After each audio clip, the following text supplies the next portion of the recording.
شروع اللہ کا نام لے کر جو بڑا مہربان نہایت رحم والا ہے۔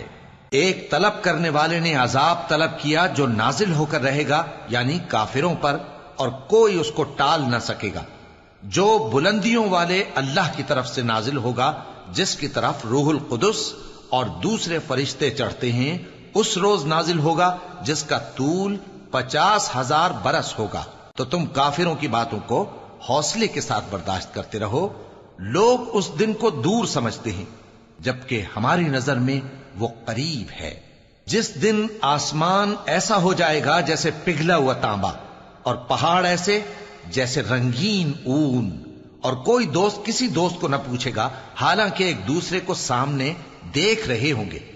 اس روز گناہگار چاہے گا کہ کسی طرح اس دن کے عذاب کے بدلے میں سب کچھ دے دے، یعنی اپنے بیٹے اور اپنی بیوی اور اپنے بھائی اور اپنا خاندان جس میں وہ رہتا تھا، اور جتنے آدمی زمین پر ہیں، غرض سب کو دے ڈالے، پھر اپنے آپ کو عذاب سے چھڑا لے۔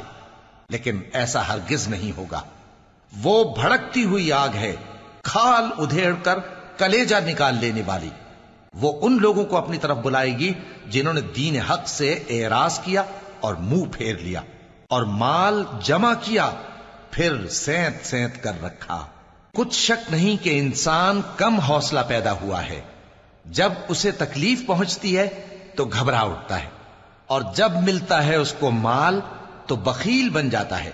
مگر نماز ادا کرنے والے جو نماز کا التزام رکھتے اور ہمیشہ پڑھتے ہیں، اور جن کے مال میں حصہ مقرر ہے، یعنی مانگنے والے کا اور نہ مانگنے والے کا، اور جو روز جزا کو سچ سمجھتے ہیں، اور جو اپنے پروردگار کے عذاب سے خوف رکھتے ہیں، بے شک ان کے پروردگار کا عذاب ہے ہی ایسا کہ اس سے بے خوف نہ ہوا جائے۔ اور جو اپنی شرمگاہوں کی حفاظت کرتے ہیں مگر اپنی بیویوں یا باندیوں سے کہ ان کے پاس جانے میں انہیں کچھ ملامت نہیں، اور جو لوگ ان کے سوا اور طریقے ڈھونڈیں تو وہ حد سے نکل جانے والے ہیں، اور جو اپنی امانتوں اور اپنے عہد و پیمان کا پاس کرتے ہیں، اور جو اپنی گواہیوں پر قائم رہتے ہیں، اور جو اپنی نماز کی پابندی کرتے ہیں، یہی لوگ جنتوں میں عزت و اکرام سے ہوں گے۔ تو اے نبی، ان کافروں کو کیا ہوا ہے کہ تمہاری طرف دوڑے چلے آتے ہیں، دائیں اور بائیں سے گروہ گروہ ہو کر جمع ہوتے جاتے ہیں؟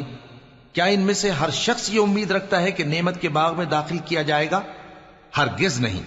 ہم نے ان کو اس چیز سے پیدا کیا ہے جسے یہ جانتے ہیں۔ پس مشرقوں اور مغربوں کے مالک کی قسم کہ ہم طاقت رکھتے ہیں، یعنی اس بات پر کہ ان سے بہتر لوگ بدل لائیں، اور ہم عاجز نہیں ہیں۔ تو اے پیغمبر، ان کو باطل میں پڑے رہنے اور کھیل لینے دو، یہاں تک کہ جس دن کا ان سے وعدہ کیا جاتا ہے وہ ان کے سامنے آ موجود ہو۔